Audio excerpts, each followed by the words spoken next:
Releasing sadness with true unity. We all get sad, and that's a normal fact of life. But sometimes this sadness is just this pervasive feeling in your life, or you're sad about something and the situation is over and you can't seem to be able to let it go. For example, after a divorce, of after getting fired, the sadness is keeping you from moving forward, from taking new opportunities, and you just keep on feeling sad. So if that's you, then this is the video for you. And if you haven't watched any of the True Unity videos before, check out True Unity Explained or simply following along with the steps. So it's very normal to be sad, and any kind of normal sadness that you have during the day or in a difficult period when you're grieving is perfectly okay. We're talking here about sadness that stays and lingers and that you want to release, but you have troubles releasing it. So if it's grief related, you can also check out the True Unity video about releasing grief, or simply follow along the steps with this video if you're more comfortable with that. So the first thing to do is to acknowledge your sadness, because one of the reasons why feelings like this won't get processed is because we're trying to tamp it down. Oh no, we're okay. My marriage is over, but I'm doing well. And we just tamp it down. And then in a moment of peace or reflection, it just bumps up. Or, for example, when we're watching a show and we see something and we start crying uncontrollably, and this sadness just needs to be processed. So, the first thing to do is to acknowledge your sadness. I acknowledge my sadness. And if you have a hard time acknowledging your own feelings, you might feel yourself move a little bit. If you really want to move away from the sadness, then just feel yourself maybe leaning backward a little bit. That's because a lot of time, this is what we heard as kids. Don't be sad, don't cry.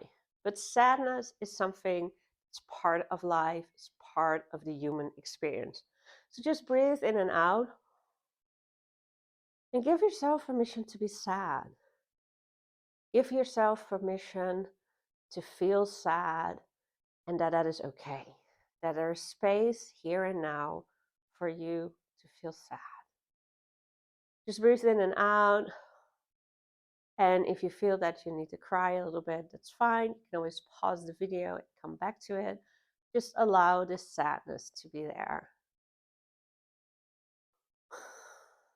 And once you feel comfortable with it, you can take a step forward and start releasing the sadness. And that is by showing up for yourself and saying, I deserve comfort. I deserve comfort.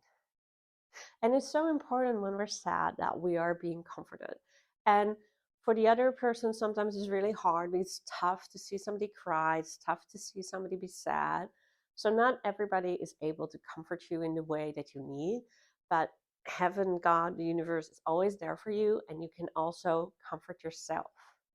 You can self-hug. You can give yourself something that's good. So not oodles of ice cream or 3 bottles of wine, but something that really comforts you and makes you feel good. Maybe it's buying yourself something nice. Maybe it's going on a long walk. Just something that helps you process your sadness. Just breathe in and out and allow that comfort to be with you and for you to feel better. And the final step in releasing sadness is just choosing to be. I choose to be. And when we just are, you might start seeing some silver linings. You might start seeing some other parts in your life that are going well, and that you can see that you move forward in a way that's loving and kind and good for you. And you will find positivity again. And if you need some help with that, you can always check out the Creating Joy Positivity playlist that will help you find more positivity in your life. And if you still feel the sadness is very prevalent in your life, don't hesitate to ask me for a free intake to help you with your choices, or just do the video again.